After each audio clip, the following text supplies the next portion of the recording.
कहानी की शुरुआत होती है कॉलेज में पढ़ने वाली दो खूबसूरत लड़कियों से, जिनमें से एक का नाम रूही और दूसरी का आलिया है। दोनों में काफ़ी गहरी दोस्ती है। दोनों ही स्टडी के दौरान अपने कॉलेज के लड़कों की बात कर रही होती हैं और बातों ही बातों में एक दूसरे की पसंद नापसंद जान रही होती है। पर रूही को अपने कॉलेज के किसी भी लड़के में थोड़ा भी इंटरेस्ट नहीं होता है। तभी आलिया कहती है, तुझे कॉलेज के लड़कों में इंटरेस्ट नहीं है या फिर लड़कों में ही इंटरेस्ट नहीं है?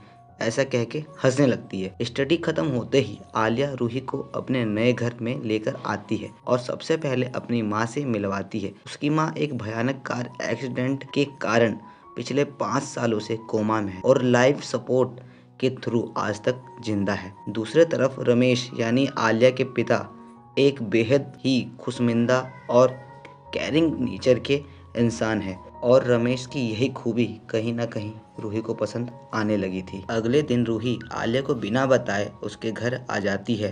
रमेश अपनी बीवी के रूम में उसे स्टोरी सुना रहा होता है। तभी रूही रूम में आ जाती है और रमेश का उसकी पत्नी के लिए प्यार कैरिंग देख मन ही मन रमेश से प्यार करने लगती है। थोड़ी ही देर में दोनों रूम से बाहर आ जाते हैं और बाहर बैठकर खूब हंसी मजाक करते हैं। बातों ही बातों में रूही रमेश से उसकी पत्नी के बारे में बात करने लगती है और रमेश भी उसकी बात सुनकर इमोशनल होकर रोने लगता है और रूही रमेश को चुप करवाते हुए उसे अपने सीने से लगा लेती है। अब रूही ऐसे ही रोज आलिया के घर आने लगी और धीरे धीरे अपनी निगाहों से हरकतों से रमेश को बताने लगी कि वो उसे पसंद करती है, प्यार करने लगी है। और कहीं ना कहीं रमेश भी रूही के ऐसे व्यवहार से अट्रैक्ट होने लगा था और अपने पे काबू ना पाने के कारण वो रूही को अपने कमरे में ले जाता है और उससे सेक्सुअल संबंध भी बनाने लगता है। लेकिन उसके बाद उसे रियलाइज़ होता है कि उन दोनों के बीच जो कुछ भी हुआ वो सही नहीं था और रमेश रूही को गुस्से में वहाँ से भगा देता है। अगले दिन रूही फिर आलिया के साथ उसके घर आती है और रमेश को अकेला देख फिर से उससे रोमांस करने लगती है। लेकिन रमेश के गुस्सा करने पर रूही कहती है, शादी कर लो मुझसे क्योंकि मैं प्यार बहुत करती हूँ तुमसे। अगर नहीं कर सकते तो अपने रखेल ही बना लो। पर रमेश के लिए ये करना नामुमकिन था। वो उसे मना कर देता है। लेकिन रूही उसे फिर से पुलिस की धमकी देने लगती है और कहती है कि मैं आप पर रेप का केस कर दूंगी। रमेश काफ़ी डर जाता है और बात को यहीं ख़त्म करने के लिए कहता है, तुम समझो जब तक मेरी बीवी जिंदा है मैं शादी नहीं कर सकता। और यह सुनकर रूही वहाँ से चली जाती है।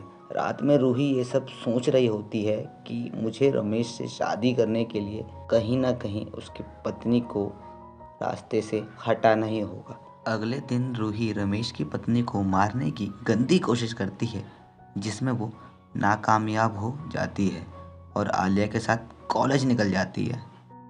कॉलेज से वापस आते ही रिया दोबारा रमेश की पत्नी के रूम में आती है और उसके ऑक्सीजन सिलेंडर का नोब बंद कर देती है और आलिया आलिया चिल्लाते हुए कमरे से बाहर आती है।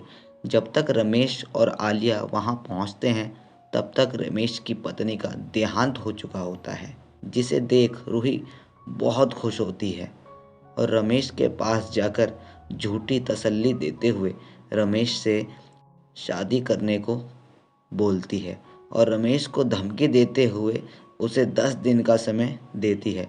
बाहर गेट पे हम आलिया को देखते हैं जो उन दोनों की सारी बातें सुन रही होती है। रूही के बाहर जाते ही आलिया अपने पापा के पास जाती है और उनसे दोनों के बीच क्या चल रहा है पूछती है, जिसके बाद रमेश रूही और अपने बीच जो भी हुआ होता है वो सारी बातें बताने लगता है और यह भी बताता है कि कैसे रूही ने उसका इस्तेमाल किया।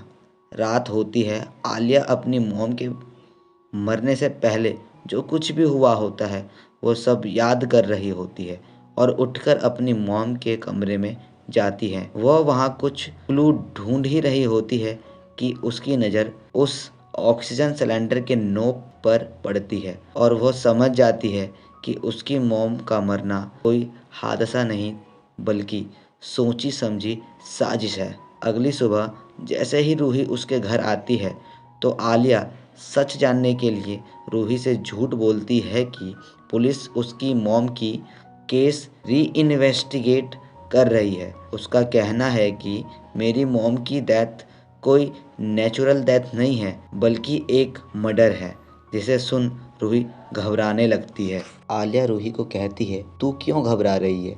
पर रूही मना कर देती है, मैं कहाँ घबरा रही हूँ। तभी आलिया बोलती है, रूही मैंने ना तेरी और पापा की सारी बातें सुन ली थी और तूने ही मेरी मॉम का मर्डर भी किया है। रूही डर से रोते हुए सारी बातें बता देती हैं और आलिया से माफ़ी भी मांगने लगती है। पर आलिया गुस्से में रूही का खून कर देती है और अपने पापा के पास चली जाती है। कहानी की यहीं ख़त्म होता है। तो कैसा लगा आपको ये कहानी, कमेंट करके ज़रूर बताइएगा।